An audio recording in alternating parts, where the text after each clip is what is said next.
Everyone, welcome back. कैसे हैं आप, बताइएगा ज़रूर।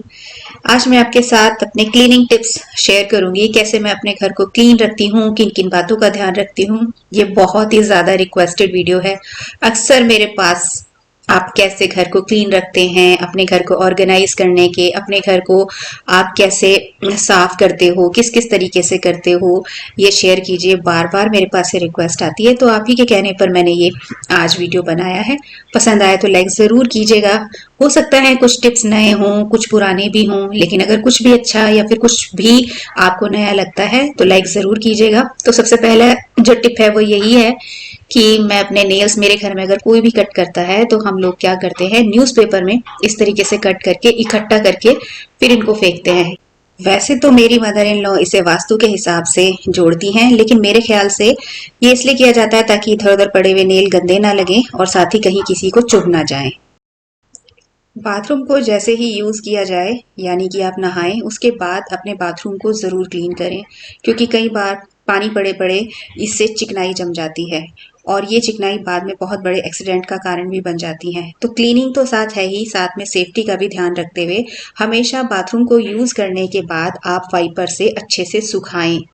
अपने घर के जितने भी शीशे हैं उनको मैं सिंपल पानी से स्प्रे कर देती हूँ शीशे के ऊपर, और उसके बाद न्यूज़पेपर से क्लीन कर देती हूँ। ये क्लीनिंग आसान तो है ही और साथ में क्लीनिंग भी शीशों की बहुत अच्छी हो जाती है। मैं कोई डीआईवाई क्लीनर नहीं यूज़ करती हूँ इसके लिए। किचन वाला जो ऑयल का कंटेनर है, इसको एक प्लास्टिक के कंटेनर में रखती हूँ। इससे अगर थोड़ा बहुत ऑयल जो है लीक भी होता है तो वो इस कंटेनर में गिर जाता है, और अगर वो ज़्यादा गंदा होता है तो उसको मैं साफ भी कर देती हूँ बहुत ही आसानी से। अगर इधर उधर बाहर अगर ऑयल गिरता है तो उससे गंदगी बहुत होती है और क्लीनिंग भी थोड़ी मुश्किल हो जाती है।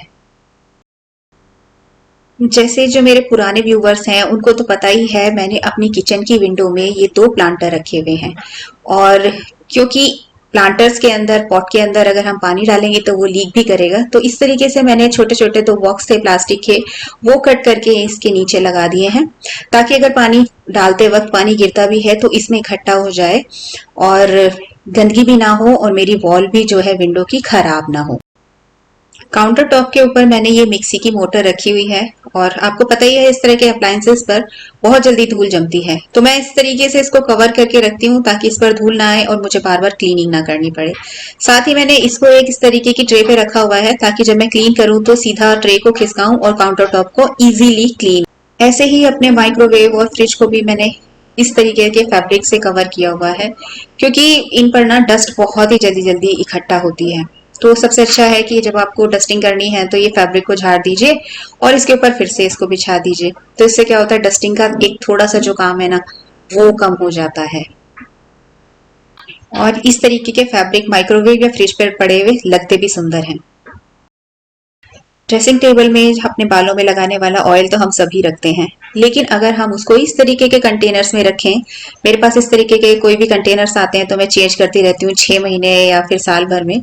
तो बालों में ऑयल लगाते वक्त कई बार बॉटल चिकनी हो जाती है और उनसे जो ऑयल है वो निकल निकल के ड्रेसिंग टेबल को गंदा कर देता है। तो सबसे अच्छा तरीका है इस तरीके के कंटेनर्स में रखिए। आपके ऑयल से कभी भी आपकी ड्रेसिंग टेबल गंदी नहीं होगी, नहीं तो अगर वो चिकनी हो गई तो उसको क्लीन करना बहुत ही मुश्किल हो जाता है। बहुत से लोग अपने मसाले फ्रिज में रखना पसंद करते हैं, लेकिन मैं बाहर ही रखती हूँ। और इसको मैं इस तरीके के, मेरे पास अगर कोई कार्डबोर्ड का बॉक्स आता है तो उसको संभाल के रख लेती हूँ और उनमें सभी मसाले वगैरह जो हैं उनके पैकेट के साथ ही रखती हूँ। और मैं अलग अलग बॉक्स में भी इनको निकाल के नहीं रखती हूँ, क्योंकि कई बार ये नहीं पता चलता कि कौन सा मसाला क्या है, क्या एक्सपायरी डेट है, नहीं तो सबको लेबल करो, वो काम मुझे बहुत मुश्किल लगता है। तो मैं तो इसी तरीके से रखती हूँ। किचन में मैं 2 तरीके के स्क्रबर रखती हूँ, एक पुराना और एक नया। नए से तो मैं जितने भी बर्तन होते हैं वो वॉश करती हूँ, लेकिन जो पुराने वाला होता है उसको फेंकती नहीं हूँ, उसको सिंक वगैरह को साफ करने में यूज करती हूँ। किचन की सिंक में लगाने के लिए इस तरीके की जाली आती है, बहुत ही आसानी से आपको बिग बाजार से या फिर ऑनलाइन अमेजोन पर मिल जाएगी। तो इससे क्या होता है, जब आप बर्तन वगैरह धोते हैं तो किसी भी तरीके की ब्लॉकेज नहीं होती है। आपकी सिंक के पाइप को ब्लॉक होने से ये जाली बचाती है, तो आप भी इसे यूज कर सकते हैं और मुझे तो ये बहुत ही ज्यादा हेल्पफुल लगती है। घर की डस्टिंग वगैरह करने के लिए मैं कुछ इस तरीके के फैब्रिक जो घर में पुराने पड़े हुए होते हैं वो यूज करती हूँ, जैसे कि ये कॉटन का हो गया। इससे भी डस्टिंग काफी अच्छे से हो जाती है। और कुछ इस तरीके से जैसे टी शर्ट्स वगैरह के फैब्रिक हो गए, ये भी क्लीनिंग में बहुत मदद करते हैं डस्टिंग वगैरह में, या फिर बनियान वगैरह। तो इस तरीके के कपड़ों को मैं संभाल के रखती हूँ और इनसे मैं क्लीनिंग अपने घर की डस्टिंग करती हूँ।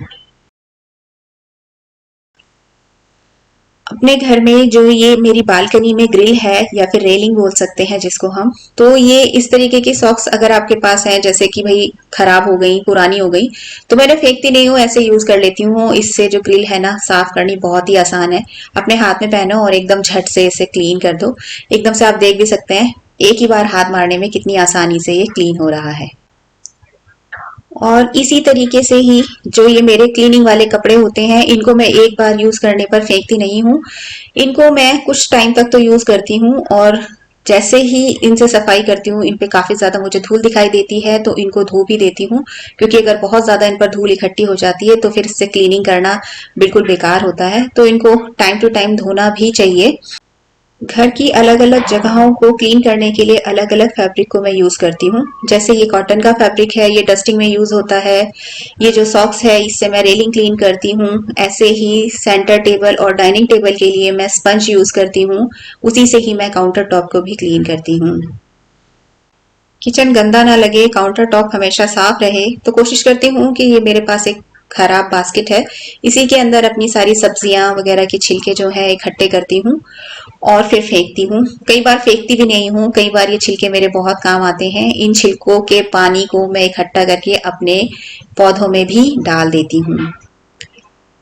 फ्रूट्स को हमेशा ऐसे बाहर ही मैं बास्केट में रखती हूँ, क्योंकि कहा जाता है कि ठंडे फ्रूट नहीं खाने चाहिए, वो हेल्थ के लिए नहीं अच्छे होते हैं। तो ये सामने ही रहते हैं और देखने में भी ये इस तरीके की बास्केट में सुंदर लगते हैं, और साथ ही साथ याद भी रहता है कि फ्रूट्स खाने हैं। जब ये हमारी नजरों के सामने रहते हैं तो हम एक दो बार इन्हें देखते हैं तो खा ही लेते हैं और बच्चों को भी खिला देते हैं। ऐसे ही जो घर की डस्टिंग का मेरा काम है वो फिक्स नहीं है, मैं मौसम के हिसाब से डस्टिंग करती हूँ। जैसे कि आजकल का मौसम है, काफी डस्ट जो है वो काफी कम आ रही है, तो मैं 2 या 3 दिन के बाद घर की डस्टिंग कर लेती हूँ। सिर्फ जो जरूरी जगहें होती हैं उन्हीं को रोज डस्टिंग करती हूँ। तो जैसे मेरी ये टीवी यूनिट हो गई, इसको मैं फिर 2 से 3 दिन बाद ही क्लीन करती हूँ। और डेली क्लीनिंग में मेरी डाइनिंग टेबल और सेंटर टेबल आते हैं। और अगर धूल बहुत ही ज्यादा है, जैसे बहुत हवा चल रही है, तो उस हिसाब से फिर मुझे डेली मैं डस्टिंग भी करती हूँ। तो देखना पड़ता है कि मौसम कैसा है, हवा कैसी है, उसी हिसाब से मेरी जो क्लीनिंग है वो चल। ये लिविंग रूम में ही मैंने एक बास्केट रख रखी है, जिसके अंदर मैं रिमोट वगैरह, हेडफोन वगैरह जो भी यूज होते हैं टीवी वगैरह देखने के लिए, तो उनको रखती हूँ। ये मेरी टीवी यूनिट में ही एक स्पेस बना हुआ है, जिसमें ये बास्केट आराम से रखी रहती है, और हमें जब भी कोई सामान लेना होता है तो हम यहीं से ही निकाल लेते हैं। ये सबसे ज्यादा बोरिंग काम है, लेकिन फिर भी जैसे ही बाहर से कपड़े मैं जैसे ही सूख जाते हैं लेकर आती हूँ, तुरंत के तुरंत फोल्ड करती हूँ। क्योंकि अगर ये रूम में पड़े रह गए तो फिर ये बहुत ही गंदे लगते हैं और कई दिनों तक पड़े रहते हैं। तो हमेशा इस बात का ध्यान रखती हूँ कि जैसे ही ये कपड़े सूखते हैं मैं इनको तुरंत फोल्ड करती हूँ और उनकी जगह पर पहुंचा देती हूँ। मैं अपनी बेडशीट्स वगैरह, यहाँ पर मेरी एक कबर्ड है, वहां पर स्पेस बना हुआ है, उसमें रखती हूँ। और सभी बेडशीट्स को मैं उल्टा फोल्ड करके रखती हूँ, ताकि उन पे कोई भी धूल वगैरह इकट्ठी ना हो, धूल वगैरह ना जमे। क्योंकि ये पड़े पड़े भी क्या होता है कि कबर्ड के अंदर भी धूल चली जाती है। तो हमेशा ध्यान रखें, जब भी अपनी बेडशीट्स फोल्ड करके रखें तो उन्हें उल्टा ही करके रखें। जैसे ही सुबह सोकर उठें, उसके बाद कहा जाता नहीं, सभी इस टिप को अपनाते हैं कि तुरंत अपने बेड को क्लीन कर देते हैं, अच्छे से बेड बना देते हैं। इससे घर एकदम उठते ही साफ सुथरा अच्छा सा लगता है। और अगर आपके घर में छोटे बच्चे हैं तो हफ्ते में कम से कम 2 बार बेडशीट को जरूर बदलें। तविशी जब छोटी थी तो मैं हफ्ते में 2 या 3 बार अपने बेडशीट को जरूर बदला करती थी। लेकिन अब तो वो बड़ी हो गई है, तो अपने घर की जितनी भी बेडशीट्स हैं हफ्ते में एक बार मैं उनको चेंज करती हूँ।